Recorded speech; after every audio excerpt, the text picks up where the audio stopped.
बिस्मिल्लाहिर्रहमानिर्रहीम। अस्सलाम वालेकुम जी। आज की वीडियो में हम जानेंगे डेली रूटीन के हवाले से और साथ ही एक छोटी सी रेसिपी हम शेयर करेंगे, वो है आलू तोरी के हवाले से। क्योंकि बहुत गर्मी है और आजकल के इस मौसम में कुछ खाया पिया नहीं जाता, बस हल्का फुल्का ही और जो झटपट बन जाए।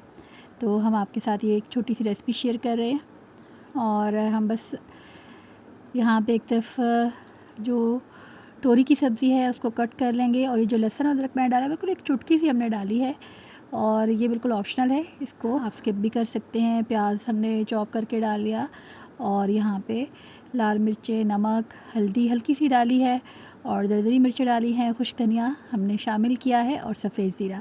सब्ज़ी में खुश धनिया और सफ़ेद ज़ीरा ना डाला जाए तो सब्ज़ी का वो लुत्फ़ ही नहीं आता, तो ये ज़रूर आप ऐड करें, इंशाल्लाह आपका ज़्यादा टेस्ट इन्हांस होगा।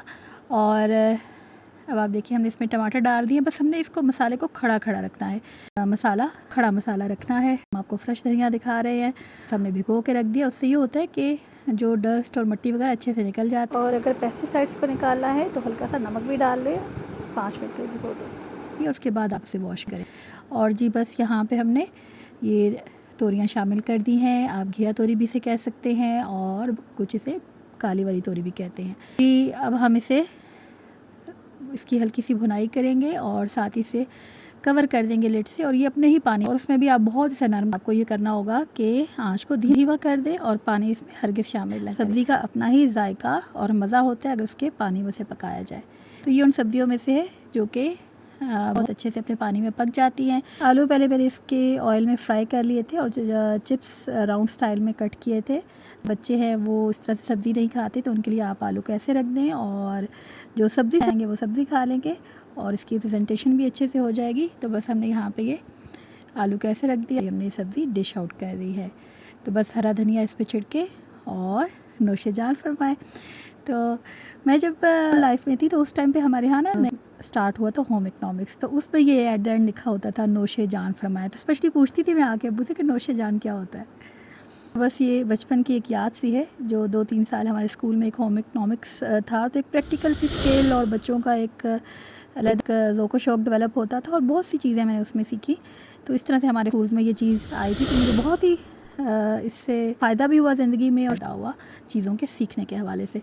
और ये हमारा रेफ्रिजरेटर है और इसको हमने कैसे क्लीन किया है, ऐसा था ख़राब और इसको हमने ठीक करवाना था। तो मेरा फ़र्स्ट टाइम मैंने इसको ड्राई क्लीन किया है। हमेशा इस जहाज़ को मैं वॉश करती थी और काफ़ी मेहनत तलब है और ये काफ़ी बड़ा है। और जब ये आया था, खैर मैं और भाई इसको लेने गए थे और अब्बू ने कहा था बेटा इससे बड़ा नहीं था। और अल्लाह पाक मेरे वालिद की बहुत बहुत मग़फ़िरत करे, उनकी ऐसी बातें बस दिन रात याद आती रहती हैं। हमेशा हल्के फुल्के अंदाज में हमेशा हमसे गुफ्तगू करने वाले।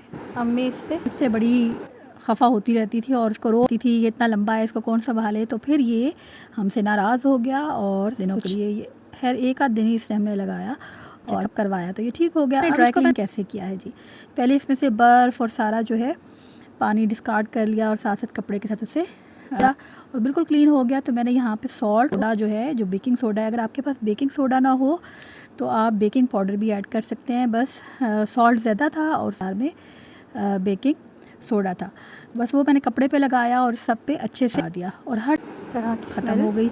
कोई मैंने सर्फ़ का इस्तेमाल नहीं किया, कोई मैंने साबुन का इस्तेमाल नहीं किया। बाद में देखा ये इतना अच्छा हो चुका है कि इसमें किसी नहीं है और मुझे इसको हरगिज़ वॉश करने की ज़रूरत नहीं है।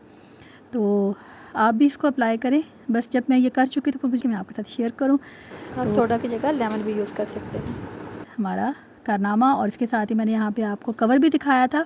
कवर मैंने साथ में हम गुफ्तगू भी कर दराज से ऑनलाइन और तकरीबन साल भर हो चुका है। और साइड पॉकेट्स हैं उसके साथ जो कि बहुत ही बासहूलत हैं। उसमें आप बिल्स और एनवेलप और छोटी मोटी जो चेंज है, जिसे आप इंग्लिश में चेंज कहते हैं लेकिन हम उसे उर्दू में पैसे कहते हैं, तो आप रख सकते हैं। बहुत ही गलत अलाम है कि ये पंजाबी का लफ्ज़ है। ये कराची से आए हमारे एक टीचर ने इस्लाह की थी, तो इनको बने पैसे कहा जाता है। तो बहुत ही फ़ायदेमंद रहता है, तो आप भी इसको अपनी ज़िंदगी में शामिल कर सकते हैं। अच्छा जी, एक तरफ ये मैं आपके साथ शेयर कर रही हूँ कि यहाँ पे फ्रेश अगर आप मसाला जार में खुद, तो इसका जायका ही बहुत अच्छा होता है और आपकी तसल्ली रहती है कि ये बिल्कुल। तो इस तरह मैं हमेशा तमाम मसाला जात जिस हद तक पीसे जा सकते हैं घर में मैं पीसती हूँ और इस्तेमाल करती हूँ। जो ब्लैक पेपर है इसका तो जब फ्रेश होता है और ही टेस्ट होता है। तो इस तरह से मैंने ये जैसे हमारे पास टी पॉट स्टैंड होता है, यहाँ पे ये नमकदानी और ये ब्लैक पेपर और साथ ही छोटा सा इसमें है। और चाय में आप अगर साथ में नमकीन चीज़ें भी शेयर कर रहे हैं तो ये आपके लिए बहुत आसान रहती है और बिल्कुल वन फिंगर के साथ आप उसे उठा सकते हैं। दूसरी तरफ जी हमने आटा की मशीन में आटा गूँधा और बिल्कुल 1 टीस्पून ऑयल ऐड करें तो बहुत ही सॉफ्ट सी डो बाइंड हो जाती है। मैंने अलग से मेरिंग कप रखे हैं जो कि 1 पाव के हिसाब से 1 ग्लास है, जिसका मैं ब्लेंडर अब निकाल रही हूँ और बहुत जल्दी ये बन जाता है। यहाँ पे मैंने कंटेनर्स में से ऐड किया है और मकसद है, मैं शुरू में तो दोनों जैसे हैं तो इनको मैं रखती हूँ रेफ्रिजरेटर में तकरीबन 2-3 घंटे के लिए सॉरी फ्रिज में आ जाता है नीचे वाले पोर्शन में और एक ऊपर रहता है। इस तरह आप जो है 2 डेज़ इसको आराम से इस्तेमाल कर सकते हैं। ये थी मेरी एक टिप जो मैंने शेयर की है, तो आप भी इसे अपनी ज़िंदगी में शामिल करें तो आपको यकीनन फ़ायदा होगा। तो चैनल पर किंडरिंग मशीन के हवाले से हमारी वीडियो मौजूद है, आप उसे भी विज़िट कर सकते हैं। ये बहुत फ़ायदेमंद है उन अफराद के लिए जो या तो बूढ़े हो चुके हैं, जिन्हें मसल्स का प्रॉब्लम है और अगर आटा गूंदना नहीं आता, और इसके साथ ही आप ये एक अच्छा तोहफ़ा है जो कि आप शादी पे न्यूली मैरिड कपल को दे सकते हैं, एक नया तोहफ़ा है जी। अब इसको हम कैसे क्लीन करेंगे? बस जी इसको वॉश नहीं करते मशीन को अंदर से, आप इसमें बस हल्का सा कपड़े को गीला करके और आप इसे यूज़ करें। उम्मीद है आपको आज की वीडियो अच्छी लगी होगी। आज कुछ बात करने का भी दिल कर रहा है अपने व्यूअर्स के साथ, और वो ये है कि इंसान पे जब कभी उदासी आ जाए तो वो क्या करे, और क्या उदासी हमारी ज़िंदगी में कोई रोल अदा करती है, और क्या ये कीमती एहसासा है उदासी भी।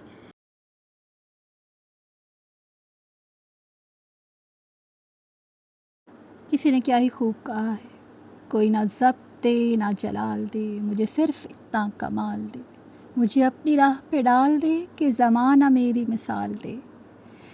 तेरी रहमतों का नज़ूल हो, मुझे मेहनतों का सिला मिले।